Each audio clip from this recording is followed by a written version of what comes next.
Firstly, it is illegal for you to think while black. It is even much more difficult, if not impossible, to publish your black thoughts in an anti-black world. So let us give Utade Pego a warm welcome in our center of course.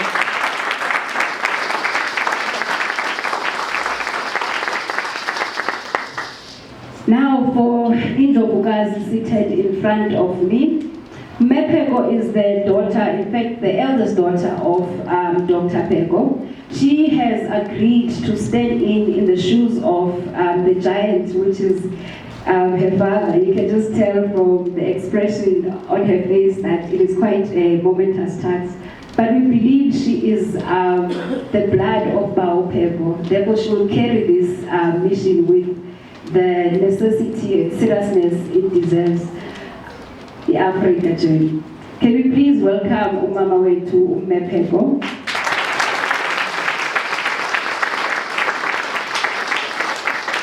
We were just talking when she arrived here, and she told me about how Dad wanted her to be the little daughter that she has raised. You know, he was telling her the challenges that he has faced in this anti-black and predominantly white industry. He's also the co-editor of the sister, he's also the co-director, Begios, of the sister company which was registered in Botswana to publish this book, Here is a Tree, for political reasons, obviously, because it could not be published in Azania. Ndate Mulibalwa, once again, we are honored to have you here, and we hope to drink from the wealth that is your mind. Please join me again in welcoming you.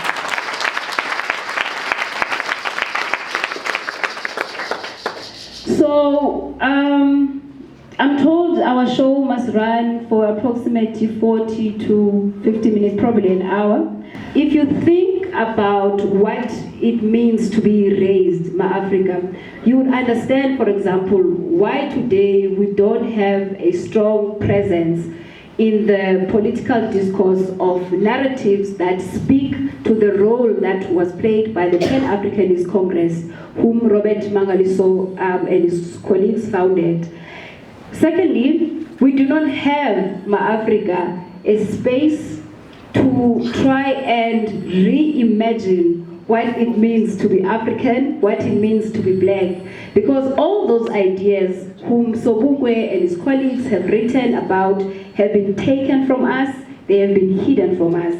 Ma-Africa, we are facing a really, really difficult time, especially when you think about the fact that today, those of us who are in the academy, those of us who are in active space, and ordinary people in general, do not even know what Ndade Robert Mangaliso Sobukwe's voice sound like. We have no imagination, we have no memory of what Prof. Sobukwe sound like. And yet, when we open the news, when we open our television, and when you listen to radio, there are names that are continuously, consuming the space, voices who never get tired of reminding us that we are free, even though the reality says otherwise.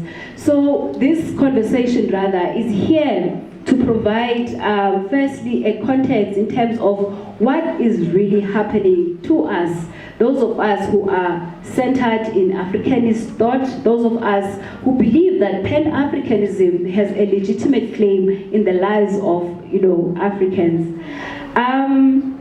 So these two books, Ma-Africa, let me start with the Here is a Tree. Of course, you would know, and those of you who are younger might not. Here is a Tree it comes directly from the words of Mangaliso Sobukwe in a speech that he gave. And apart from this title, there has been several attempts to make use of this framing, Here is a Tree. I know there's a colleague at UNISA who wrote a book titled Here is a Table. Therefore, we keep seeing several attempts by Pan-Africanists, both in the academy and outside the academy, to revive the name and the memory of Sobukwe as a scholar. But indeed, we know that these books are not even available in mainstream bookshops. And I'm sure if they are probably hidden at the back so that, those of us who are in need of them are never able to find them. So it is really an honor, Dade Mulibalwa, to have you here as the publisher. And someone who has worked quite closely with Dade Ntlodibe. So would you take us to, those moments of, working with him in both conceiving this book and deciding to go against the grain and, writing the thoughts and the words of the man who was feared predominantly by the apartheid regime? Yes. You may come and sit this way.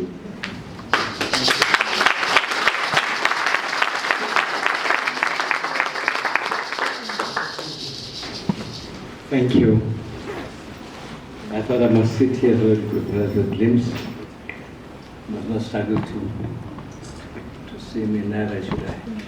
I think first and foremost I should actually acknowledge on behalf of the baby family, my cousin here, who has already been introduced. I don't know whether to sail away again.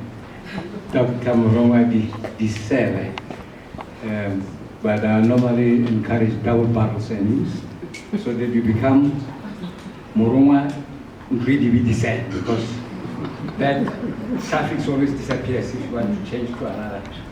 But Nkridi as a base will never.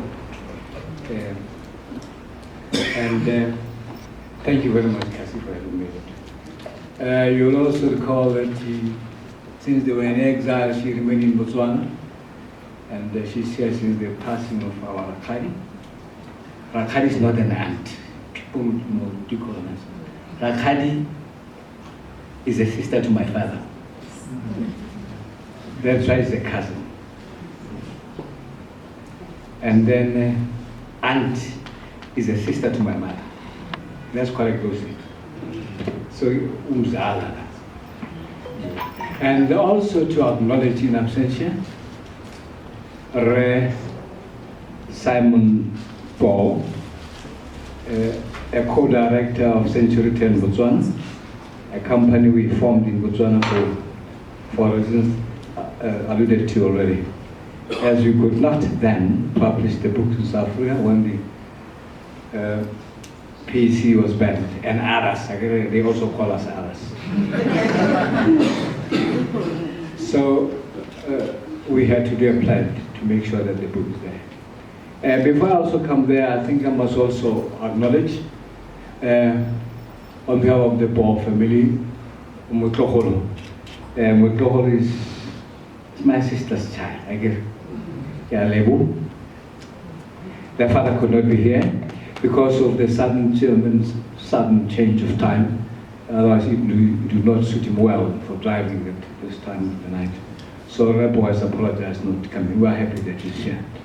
I also want to acknowledge, because you don't come from the same Bantuki this morning, my wife, who was the co-director of Century 10 South Africa, Memo Lebalo.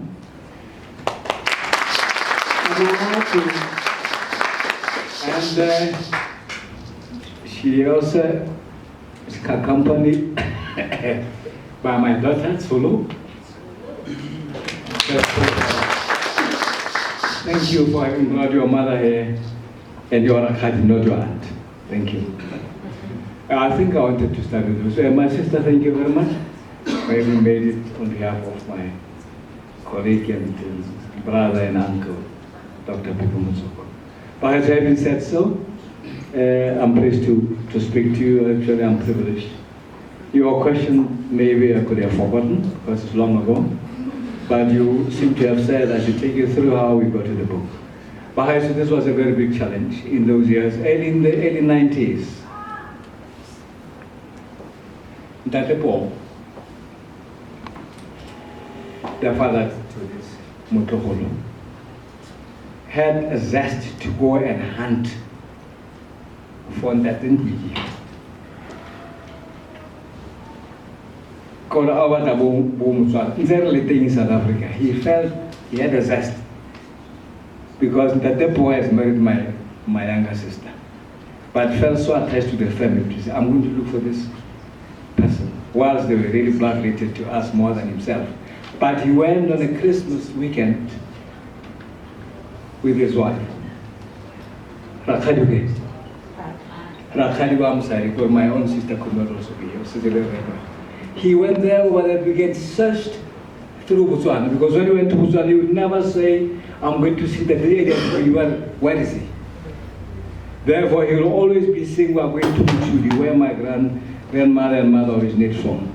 And use addresses of wrong people, PO Box this, Muchudi and so forth, whilst we're going to Mokodisana. You will never reveal the identity. That's how we often have to do that. So he went there all over, and when we get to Botswana, in the village, they say, who are you?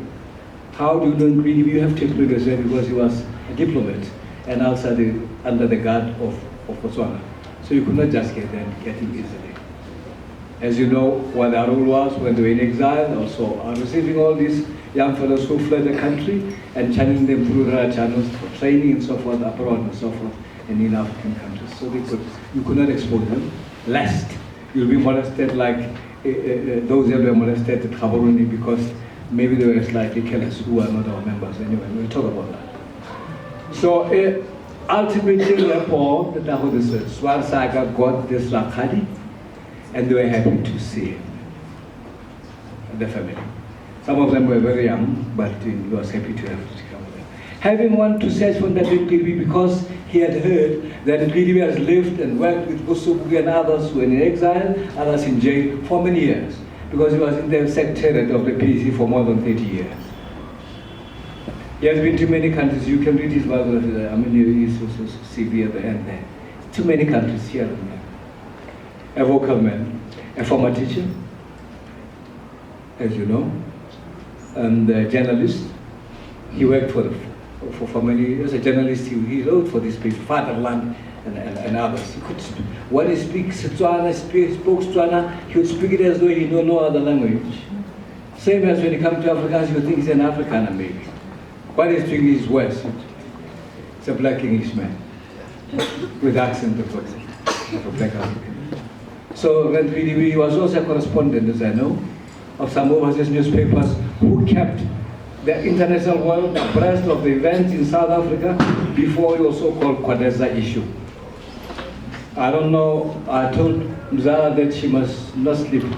I don't sleep, I work a lot. He must go and look for all those articles that Rakhadi work, because he married my Rakhadi.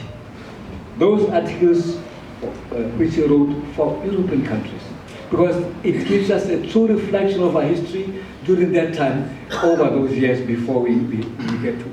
Nobody knows it, but he kept on sending them there.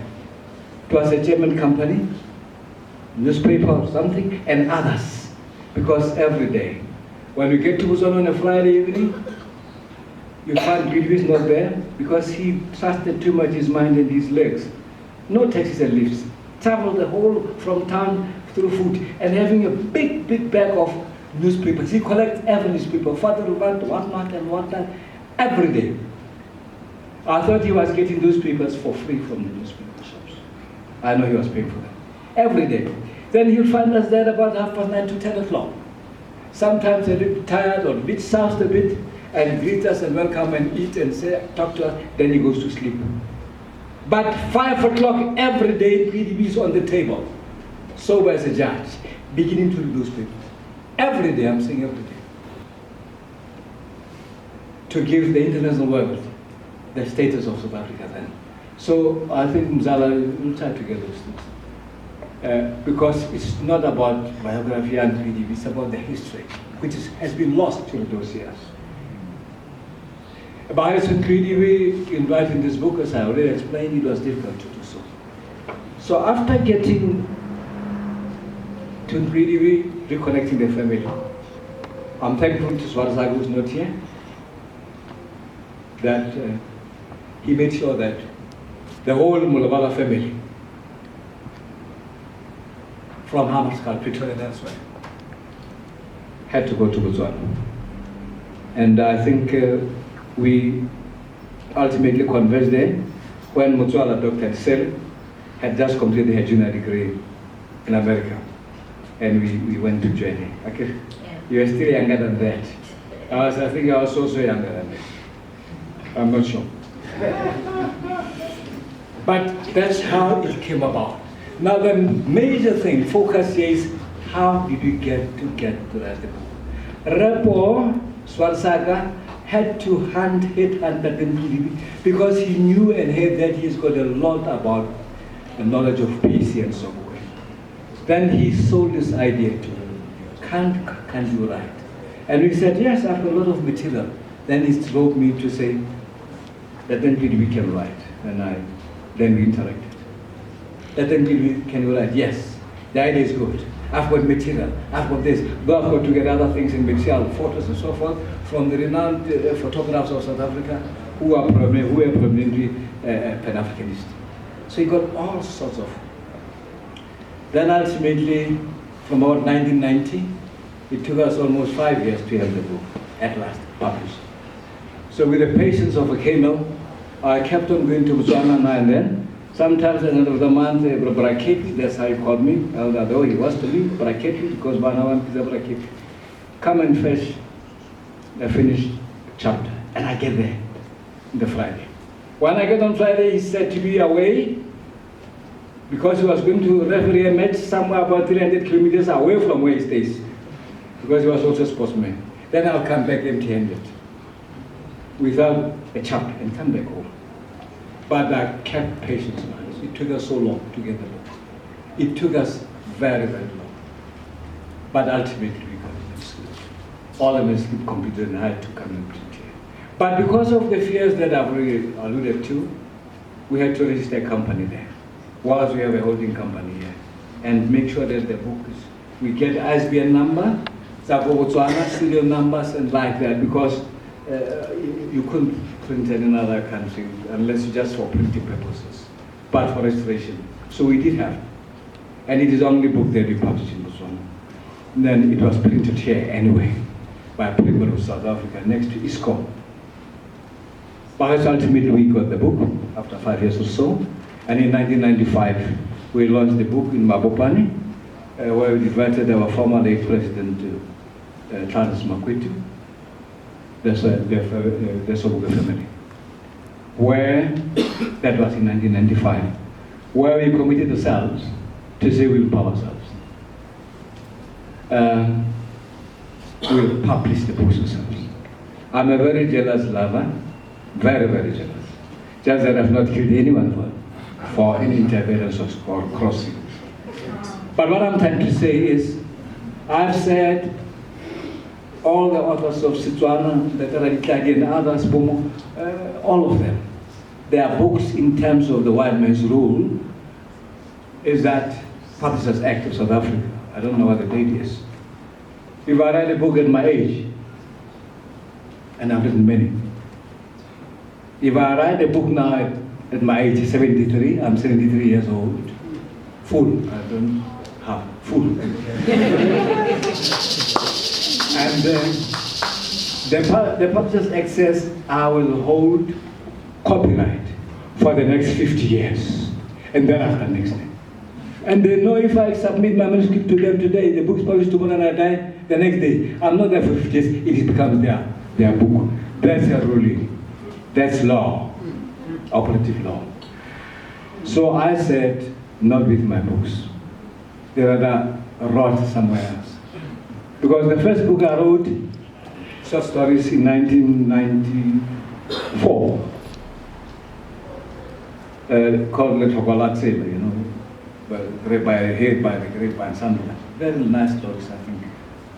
When I submitted in the boards of Setswana, it was called Language Setswana Language Board in Setswana. The book was screened and said they said it was a good book, but could not be approved because I was self-publishing. Once their books, because they were in charge of government, were self-published. And when I questioned them, they said, you're asking for too much. So I went back, registered the company in 1988, deliberately, and resubmitted the book. And without registration, the book passed.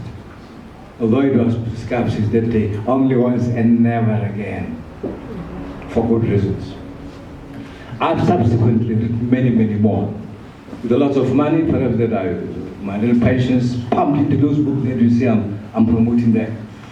I've never got returns. Now, I think that's a little story of the book. I think this must be said just in one breath, because otherwise it's going to be loose connections. After printing the book here in South Africa by Primrose printers, they were putting a lot of pressure on me for litigation, because I was owing them a lot of money, to print 40,000 of this book with quality of paper, pictures and everything. Surely this book cannot cost you less than 40 rand to produce. And then I commissioned the company to print 40,000. And they did. And when I began to, I never slept because my house had sold, so forth. I had nothing, penniless. All my pictures had gone into the book and other books. But I've survived with my little teaching headings and so on. So that is the ordeal I've gone through this book. Not only myself, DDB had also a lot of money put into this. Now, when things were very bad in 1995, if I'm not mistaken, yes, 1995, when I collected the books from the school. I went there at about 4:45, and with a small baggie, I collected 10,000 books only. And having to come the next day for the 30,000. When I came the next day for the 30,000, I found the big locks with security news and no gentleman can open. I've come to fetch my books. And they told me the company was liquidated and everything was good. Up to today. I don't want to talk about this. The 30,000 books have been lost in South Africa. And I'm telling you, it's not anybody from the other opposition. People, probably most of our people, took those books because they were circulating in Mamelodi for 20 rand or so by now. There is a young fellow who passed away, was the Secretary General of the PC, Molapo. Do you remember? When he was at Vista, says, Mr. Flavour, we have printed this book and published it. But it's been sold here in streets. Up to now, pains my heart, we have not recovered a single copy of the 30,000. And we learned that they've been sold here and elsewhere, abroad. In fact, they actually manufacture new books out of it as well, as we speak. So I have lost 30,000. God, that's money, but it's fine.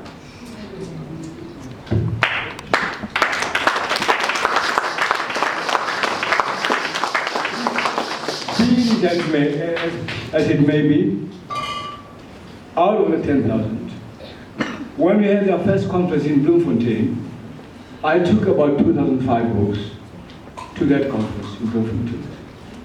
Because we wanted people to have knowledge. As a co-director with me and Simon Paul's, we're only 3. We had agreed to give to all the branches 20 copies. And you can imagine the first meeting we had in Braamfontein, there were so many branches.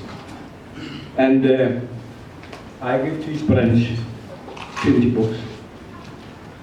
So almost 2,005 books went. Not a single branch of the PC ever gave us even 20 rand on those books. Given it to spring.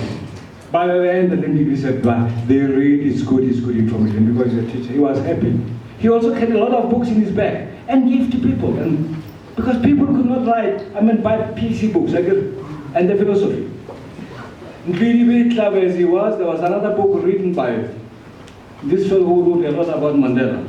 Our journalist who was writing for the Star, who is it? Alistair Sparks. Mr. Nvidiu, when he landed at the airport, he found a book. I'm not sure the title. Somebody from America, Mrs. Ngwe from Mafiki, organized South Africa Today Tomorrow, which revealed all the top secret meetings that the ANC had inside the country here. And I think we picked it up, the only copy at Johnson Airport. And no other copy. Because when such copies come that talk their truth, they buy them out. I think they published her out. So I was able to take that book from America. I don't know how it came about because my son was running with the ANC fellows with their checks. That book I got, I never read it. If I give her page one, it's gone. That book which really tells how secret meetings were there while Mandela was in. They know it. By this fellow. When I talked about it, he said, man, if you get it, can you give me a copy? They don't know, people don't read. He just wants tenders anyway. But the problem in that NPDB is that right to the writing of the book, if I preempt your questions, please, because I've seen them unfortunately. But that which I covered, you will avoid. But I think that NPDB had a very, very big problem. Let us educate one another. The mic will be going around, and I'll acknowledge the first 3 sets of hands. Yes. A question to the 2 panelists. One of the things I should say right from the start is that I'm actually more motivated to complete the book that I'm writing this evening after listening to it. The 2 authors, more than just authors, I must make mention of the fact that they played a very important role in the struggle for liberation. In Exile, as young as we were, there was a deliberate program to starve us into coming back home. And Africa closed its doors on us. Following an international tour by the modern-day Messiah, we went around to Africa telling everybody in Africa that the situation was ripe, we were negotiating. The Boers came into Tanzania in 1991 through ESCOM, through SAB. The then President Umwinyi went to Museveni, who were being kicked out of Tanzania. And Museveni spoke through Abosabelo Pama, listen, because he was a personal friend, what should I do? As Usabs came back to breakfast at the Cape, he said, if we should move from here, we are not going to Uganda, we are going back home. Talking about the authors, following that tour, they came to Tanzania, were supported by the OAU Liberation Committee and the United Nations to get our rations. There was a period whereby our rations were closed because now African member countries were not donating monies to the OAU Liberation Committee. That people was in New York that time. We survived for a period of 3 months on rice and tea. It was through the efforts of that people that we managed. So this is to acknowledge the fact that they are not just authors. As we left the country, as young as we were, we went through Botswana. The Twedibes, the Gometes, the Sifubas, and many others. They supplemented the 2 tins of fish and 5 kg of mealie meal that we got every 2 weeks. That's what we survived on throughout our stay when we were in Botswana in Togo. So mine is just to acknowledge, as I write, I'm also, in as much as Otate people are writing about the Sobukwes of this world, it is up to us to also acknowledge their role in the struggle. Part of what I've got something that I'm calling In Search of Sobukwe's Voice. And it is through the Tatepebus and many others that have interacted with Sobukwe. Some of us were very young when Prof passed on. So with those few words I'm saying, is really true.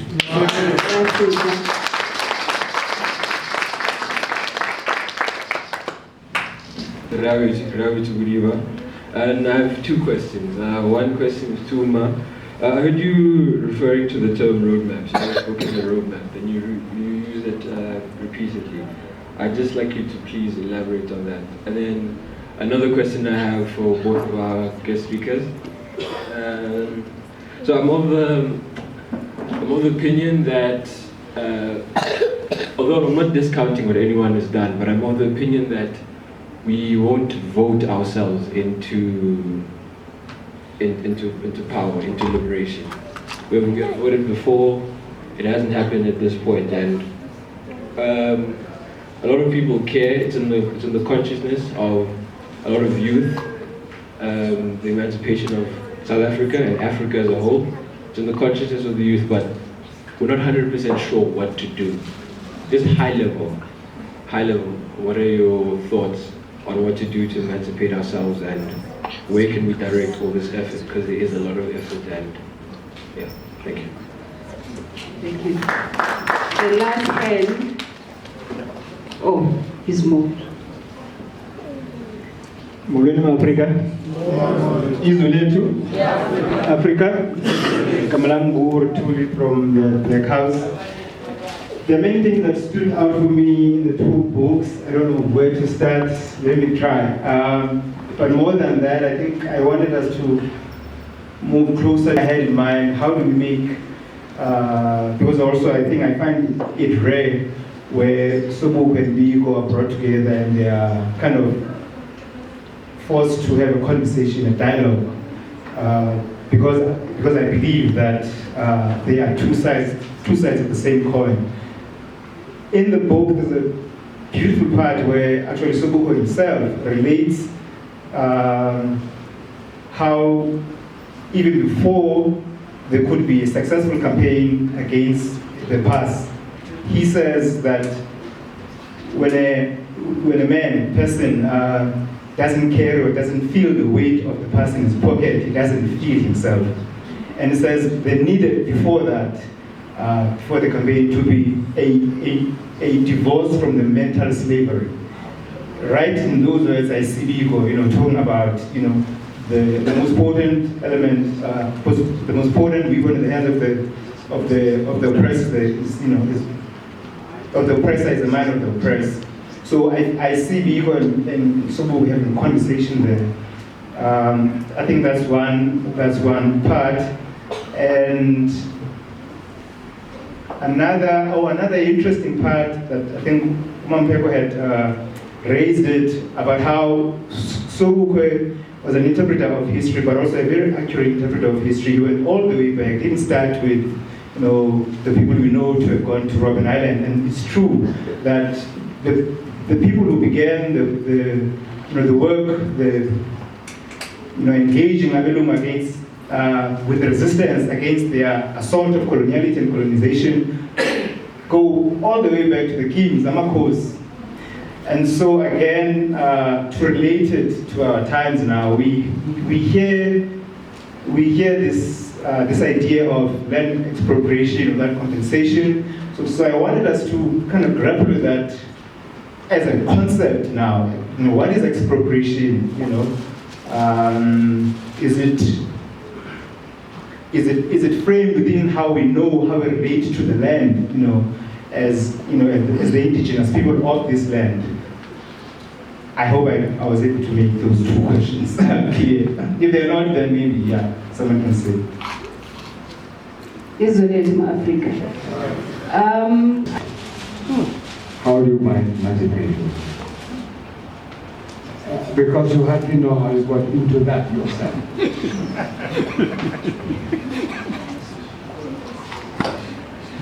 You cannot solve a problem until you have analyzed its cause. Because even in history, it's got cause and effect. So I'm going to say, if we find self through self-education, discussions amongst ourselves, how can we do this? But to understand what is reclamation, what is this and what that, we need to read, right? And when you read, don't be ashamed to go and read the statement made by the former president of Zimbabwe, Mugabe. He confiscated the land. The English person. When he gets you out of his area, thank you very much, Mr. Sai. The company is glad to have a person like you. You shall not run up a country. He doesn't say you must not come. Thank you very much. May you see you next time. But the African will say, yo, this may farmer. And they say, back. Because to the point. Let us go and research what the other countries around us, like even Zimbabwe, like in Botswana, how they seek safeguarded and own their land. You are the youth. You interact. Because how others must accept those things, because it is your generation, you understand each other better. Interact. Today the media is there for you, social media. Interact with other groups, whether you are students or politicians, of exchange of ideas for this problem. As youth, engage. The problem is, now when we get into politics, they think they are not part of us. They don't support us, or we don't take them along. Maybe yes. Because the Afrikaners were very, very, very alike. They taught the children how indifferent they are, or how indifferent you are to them. Agree? Yes. From the youth, from their youth. Baba, conscientize. Agree? What to be. That is why what I know from them, that's why they were better, purer race, because they thought they think they are a race because there's only one race. But we've embraced the idea of multiracial, which is nonsense. Because there's only one human race, I agree. You talk that language, you talk to them. You don't have many races. Your race is not going to be defined by your color. We are only race, only. Because I don't plant kingdom, or animal kingdom. So perhaps battling. There are very many easy areas, crossroads, that everyone goes on. Interact with your equals all over. Agree? Here and abroad, and see where we lost it. We in South Africa are here, and how can you help us go there? They are going to assist you, otherwise. How we have got the recipe for that? To answer you exactly, get involved and see what you can do. What is wrong? You identify that, and you say, well, just fast track. Okay. If you need some assistance, you can come to us. Gentlemen, how did you go there? We have failed anyway, but we can still give useful hints. And on the other gentlemen, of Black House, there seems to be some formation ideas. I will be going to Sobukwe. I not know. Perhaps we should also know a little history. How one who came from who. PC comes from NC. I realize. And then Azapu came from somewhere else. And then Bigo also came from somewhere. Even if we don't have a one united mind, because we don't exchange ideas to say, is it different? That was, is it different from me or yours? Because we have on the same stream. Yeah, uninteracting. We don't do that. That's what scattered. Even the new party is now going asunder because they don't talk to each other. They don't sing from one team. Okay? So let us talk. Let us have a dialogue. Let's interact with each other. That affects us, because we cannot save ourselves. Let us interact with other people who can help us better. We are in need and in dire needs. Let us appeal to those people who can help us. There are plenty of them who can help with ideas. Okay, sometimes some with money. That's why when things went very badly, when people were arrested during the Sobukwe massacre and they got arrested, we didn't have money, but their sponsors gave them millions to give them bail out. Like, oh, you are beautiful who can help you. Like they did. That's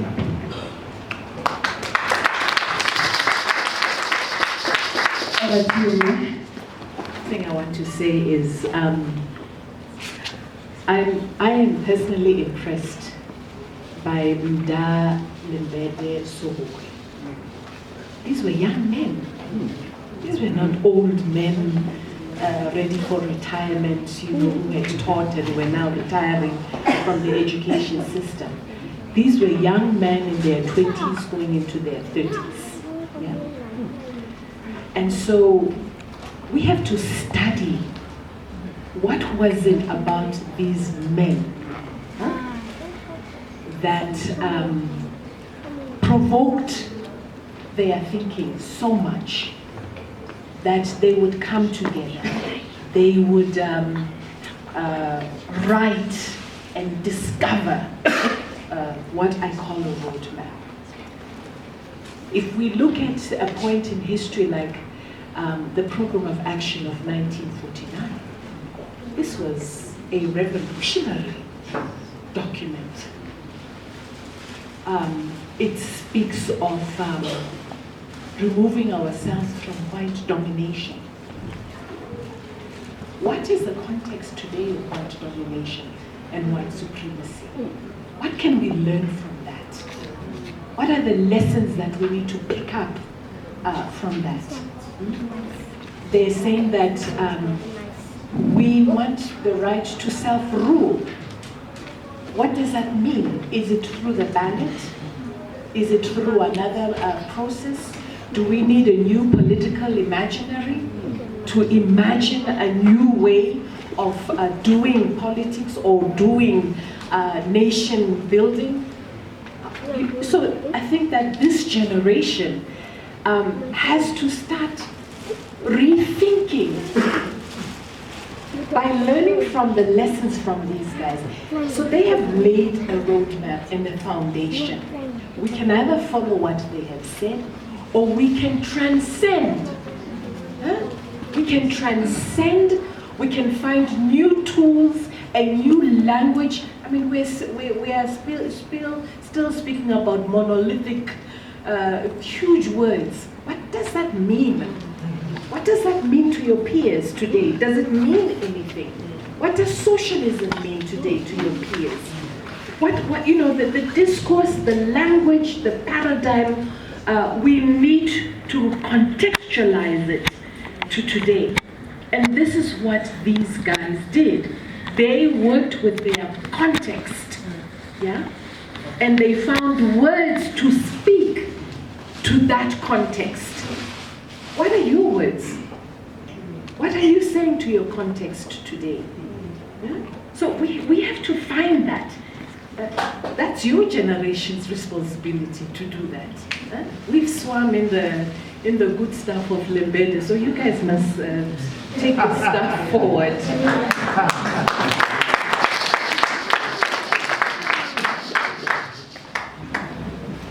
I think that one of the things that we often forget about Sharpeville was an agenda to remove us from mental slavery in a very profound and very visual way. That together as a collective, we can agree on an action that is going to show the world that we are no longer inferior men and women. This is powerful. This is really, really powerful. So we need, I think, with Sharpeville, there are so many pieces and narratives that we can build just around Sharpeville itself that are so powerful, what it means and what it means today. And as I said, that slogan, I am Sharpeville, there's so much that we need to unpick out of that and use in today's context. How do we take Sharpeville forward? How do we take that mental decolonization struggle forward in today's 21st century? For me, this is what Sobukwe was doing. This is the roadmap that he laid down. We don't have to follow it in exactly the way that the ingredients don't have to be the same. But we need to find the recipe. We need to find the recipe for what it means in today's context.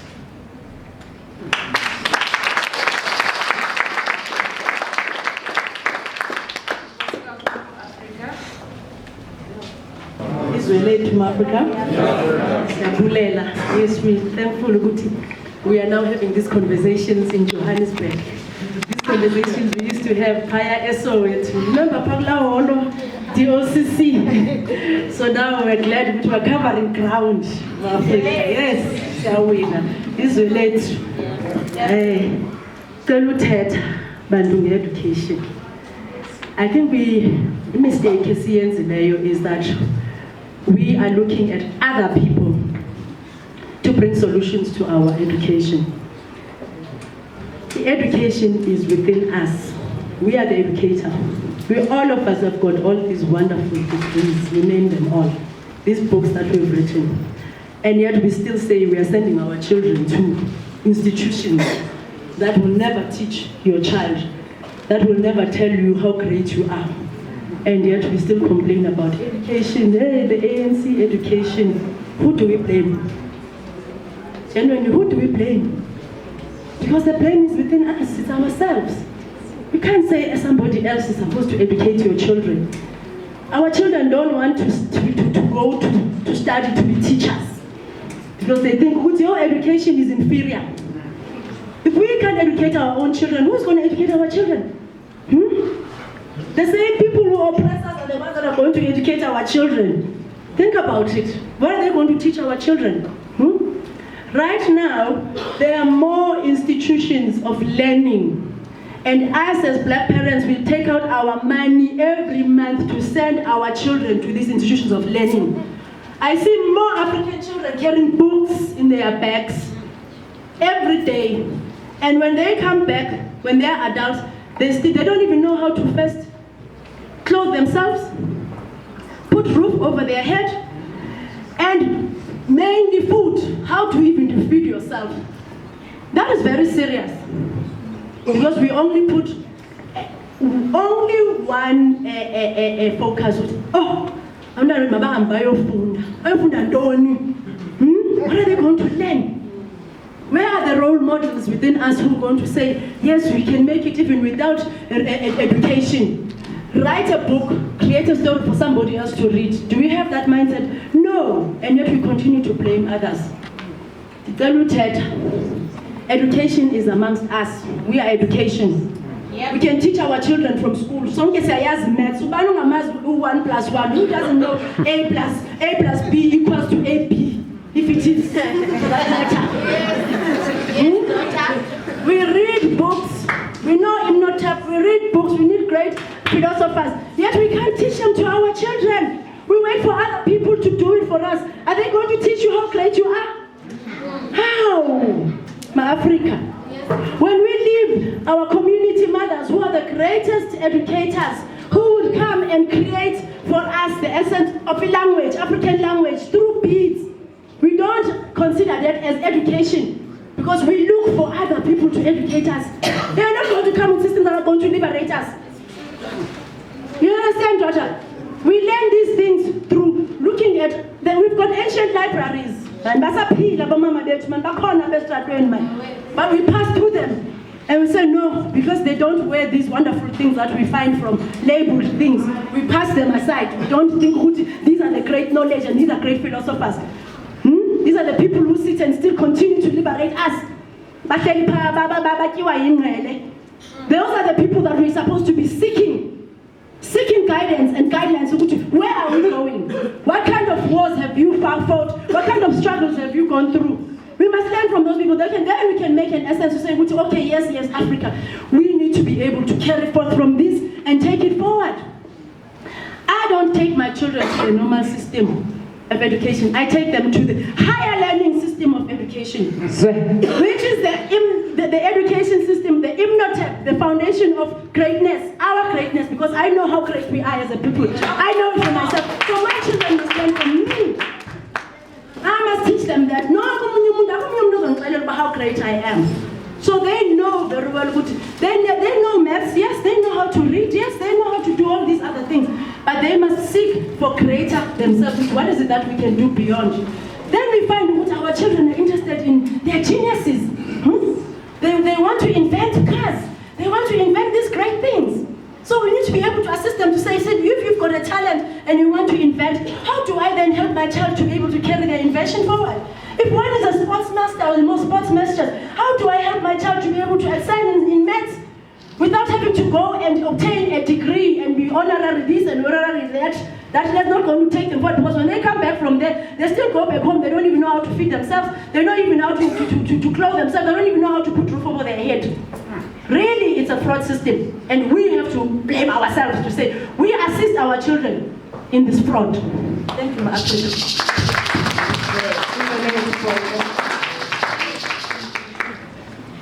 Generation that has to build upon what Mama Lisa has done. But the question is, why is it that Marcus Garvey spoke about the same thing that he was speaking about, the same thing that Biko was speaking about, and there's no continuity upon the issues that they initiated about Pan-Africanism. What is wrong with us? And the issue is we always talk about the fact that we are occupied mentally, but we never speak about the concept that we are occupied spiritually. Sure. And so we are a people that are indoctrinated and suppressed by a spirit and a power that we don't acknowledge because we speak the language of education. But the people that we are copying have got the Broederbond, which is a spiritual organization. The Freemasons that are spiritual organizations, Rosicrucians, that they utilize and they meet around every week, every day to plan and to determine a system under which we live. And the problem is we have accepted to live under this system that is actually a spiritual system, an Aquarian system, an aquatic marine system that we don't even recognize as a spiritual system. And then we say that we want to be educated so that we can beat the system.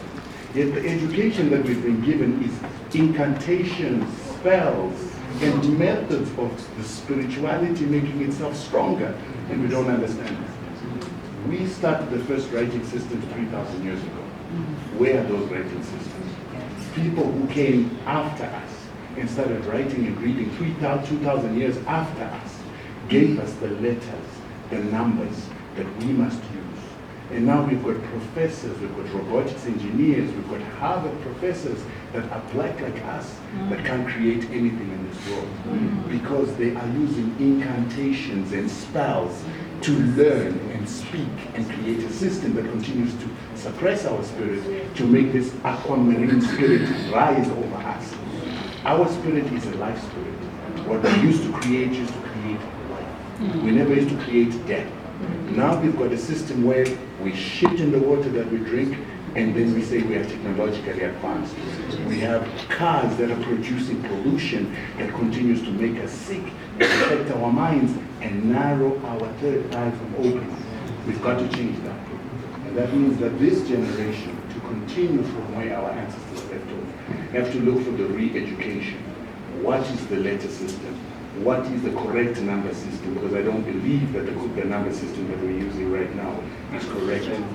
When you look right now at the new ABSA logo, I was saying to somebody, someone was saying, what does it mean? I'm like, it's full of geometric meaning that is created by them for them to suppress us for their domination. That is why today an educated country like South Africa, with the highest number of chartered accountants, does not have a commercial bank. Because we are told that we cannot do it. But yet Nigeria has got commercial banks, they've got the richest black man in the world, and we don't ask ourselves, why can they have commercial banks and we can't? It's witchcraft.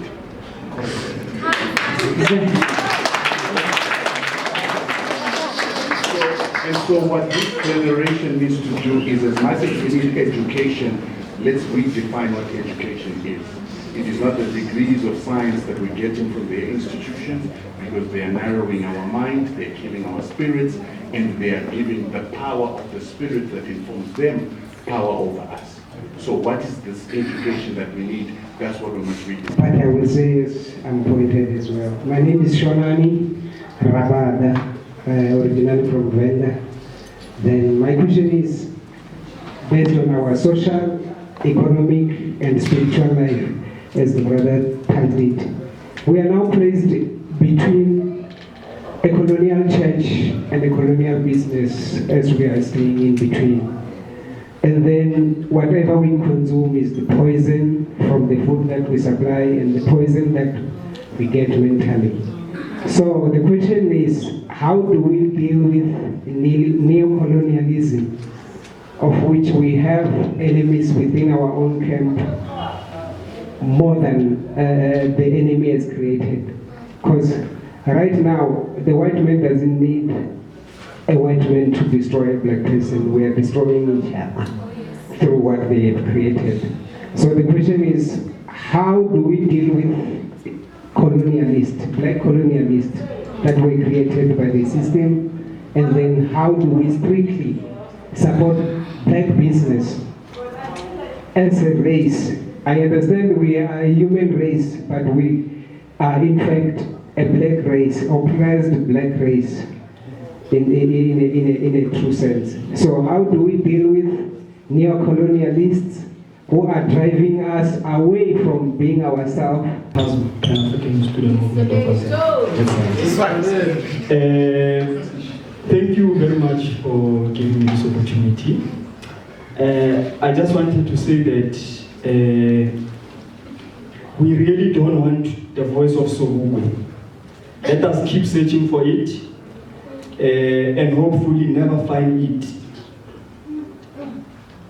Because if we can find the voice of Sobukwe, we will be automatically demobilized. Let us keep searching for it and never find it. But for some of us, we know that Sobukwe lives in the land dispossessed African people. We know that Sobukwe lives in black academics who are so suffocated by the system that ultimately leads them maybe to commit suicide. I don't know the case of Professor Mayos from UCT, if he committed suicide because he was suffocated by the system or what. But I heard that he's been told, he was told that he's useless by some white academics, regardless of his achievements, you know. It's very recent, I think it happened 2 days ago. So in those moments, let us keep searching for the voice of Sobukwe, and I hope we don't find it. Thank you, Mepeku, for saying that the culture of intellectualism has perished. We're afraid to engage robustly on issues that may allow maximum criticism amongst ourselves. Perhaps we are here today as a people because we are not frank enough to each other. And therefore our efforts will continue to be hijacked. I heard Ntate talking about the land being talked about in South Africa today. Well, it's just a misnomer. Land expropriation without compensation. What is that? Yes.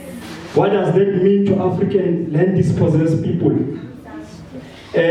Because if you want to talk about land expropriation without compensation, you will have to use the very same laws. Unfortunately, South African law, as we know, is Roman Dutch law as influenced by English law. So how are you going to use that to take back the land that was used to take away the land? Those are some of the things that we still need to look into. But I wanted to say, how I wish that the people was here, I wanted to ask this question. What does he think of, or perhaps you can also answer it, what does he think, or what do you think about this populist book written by one advocate talking about, perhaps he's talking about land expropriation without compensation. But what is interesting to me is that he has titled the book, The Land is Ours. What would he say about such things, especially because he's not talking about the national wars of resistance, whereby we know that people like Bumshweshwe, people like Buhita, people like Tsechwayo, today we are really celebrating, we are commemorating, not celebrating Heroes Day.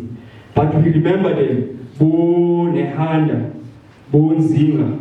You see, in that book, I don't see it reflected of this advocate who is very popular. And in fact, according to our generation, now, it is said that that's the only The Land is Ours book that is known. Earlier on, I met, maybe in 2015, I met students, those students had read a lot of Steve Biko and were like, wow, Steve Biko is great.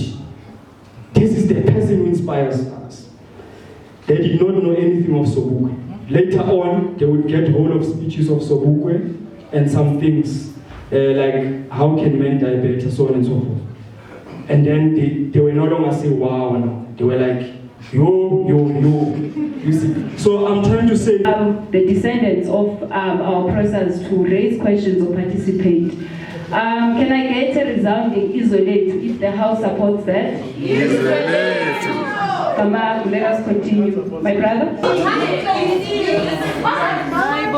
You can to say. No, it's your line. They always want to say something. They always want to say something. Africa, the decision has been taken. Akazuthetha Africa lower. Akazuthetha. Enkosi Zuki. My brother who is on the floor, can you kindly continue? Africa Zuki. Akazuthetha miyeke. Akazuthetha miyeke. Let us not allow the space to disintegrate. Singama Africa, and we are here to commemorate people who were killed in the name of what we are doing. Can you please give them the respect? Can you please give our fallen heroes the respect? Okay,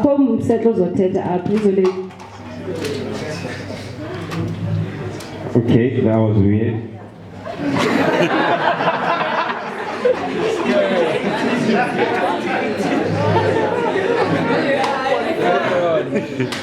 Okay, I was actually about to say, Uti, I don't really know this gentleman's name, but then I really resonated with what he said to the extent that I kind of share the same ideas and research, but I kind of censor myself in most cases as to not go that route where you would now raise spirituality as a link or topic that has to go with our consciousness or our intellectual capacity as an African nation.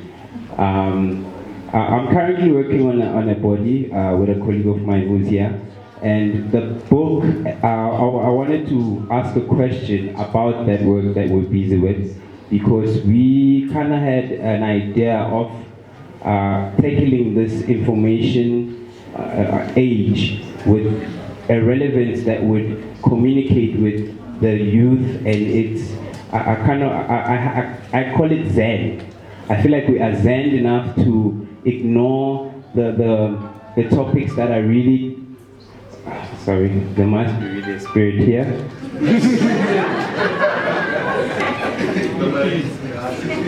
Yes, I've done a lot of research about that, by the way. So we wanted to know, is it fair for us to utilize some of these daring topics in our fiction? Because our idea is to write a fiction about these topics, because we've seen a trend when it comes to how we've been indoctrinated, where even in our childhood narratives, you have the superheroes from that side, and with the recent Wakanda thingy, now everybody is now, you know, our old superhero and stuff, which are fictionalized ideas that are made for false hope, a sense of being saved. And we've never had false heroes in African. All our heroes are real. To our names. We need to go back to our identity and understand who we are, and just reflect in each and every one of ourselves that reflection of true power, which is what it is to be African, true wisdom and true knowledge, a true divine connection with the spirit, the divine spirit of Unkulunkulu Velingani. So I hope that she heard my question. My question is that, is it fair of us to write a fictionalized story about such daring and true topics? Thank you. Stop there, I'm being forgotten in Africa. Africa Tandaloy to the University of Pretoria. I've noted in the previous round of speakers an underlying topic, and I smiled to myself because the underlying topic was education. And while we were getting ready for that round, I also typed down my questions. Now, all those underlying topics were made as remarks, but for me, they became questions. Now, I want to ask this question, that as an educator, understanding that the philosophical ideological position of Sobukwe and the PAC there was non-alignment either to the east nor to the west. Now, what is then the impact of the narrative of assimilation that is espoused by the African National Congress into the social, political, philosophical being with a capital letter B of African children in their education? Also, as we continue to identify this Afro-coloniality that we have seen in the case of your national health insurance that is deemed to have been the greatest thing, whereas it is failing in Britain. Now, would we then be fair to discard the Western modernity entirely, considering that some of our martyrs like Sobukwe used the Western modernity philosophical thought to critique the same foundations which were oppressing us? Thank you very much. Izolek. African. This just shows how we are lacking in terms of information when it comes to people like Robert Sobukwe. Hence, I'm only having one request on my side as I'm located, as I'm staying in Mpumalanga, just to expand such gatherings to other provinces. We are really looking for this information. If we don't expand such event, we may end up getting the distorted information about Robert Sobukwe. It's just a humble request to whoever organized this gathering. And whoever organized this gathering, I appreciate a lot. And unfortunately, we're supposed to come in fact, we are the followers of Sobukwe and Steve Biko. But I think one speaker once mentioned Sobukwe and Biko. But Steve Biko once said, no, Sobukwe utiko.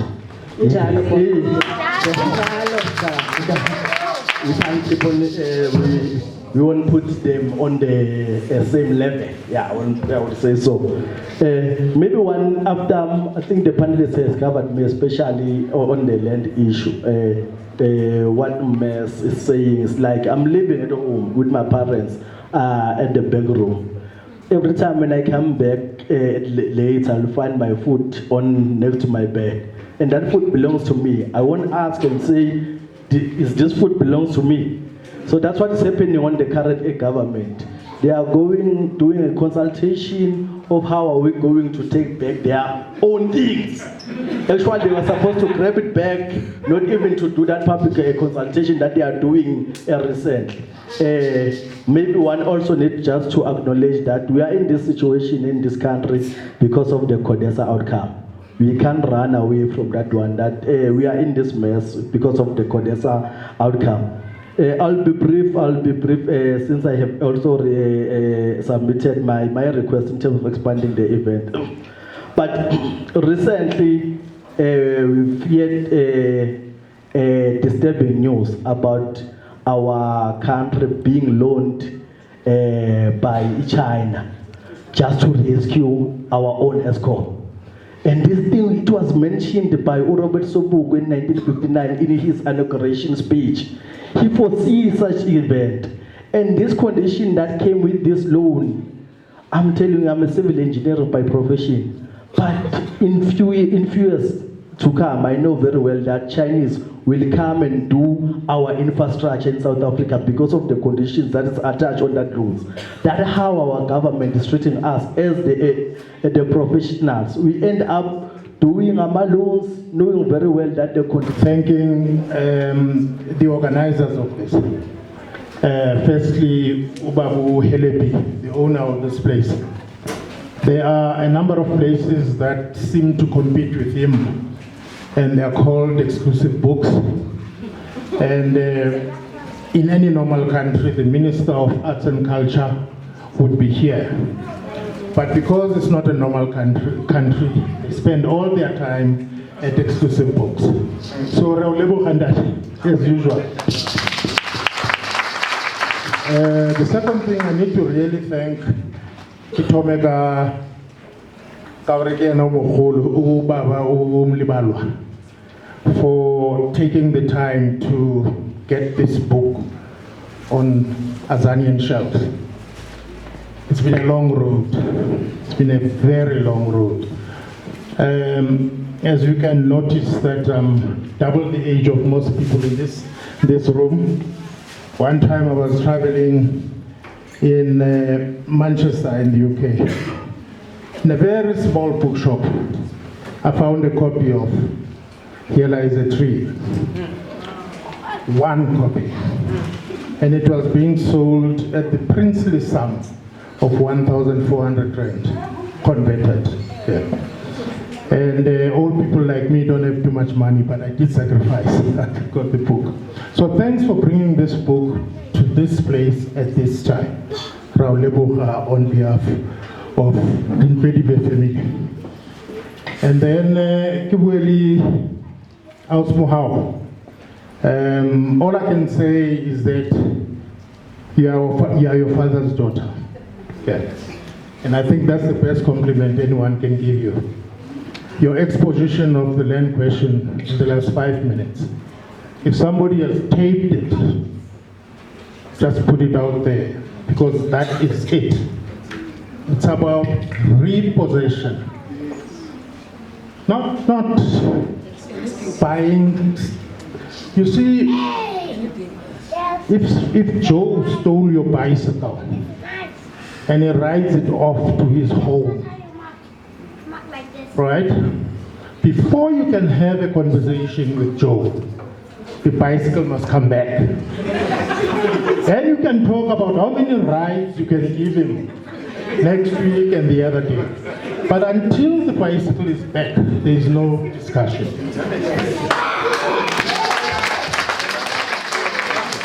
And then the last 2 points, I know you want to kill me.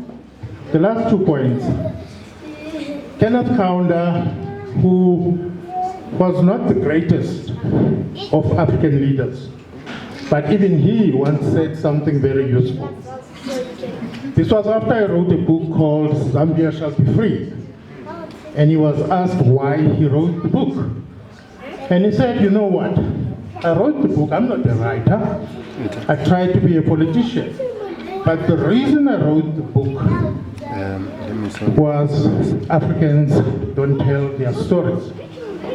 So, when you hear the story of the hunter, and he's got several lions that he's chasing, and it's one hunter, and it's typically a European hunter with a long gun. He wins the war and kills 10 lions. And the reason is because the story is told from the perspective of the hunter. Now, until such time we tell our own stories in our own ways, for our own purposes, no one is going to know our stories. Then finally, I'm glad there are so many young people here, seriously young people. I'm also disappointed that the same debates we had at the University of Fort Hare in '71, when Steve was still working amongst us, are still being had today. But a counterpoint to that is that Okola, Afrikan are inspired and are going to write their own stories. Yeah? But please be careful, young people, and I must presume to lecture you.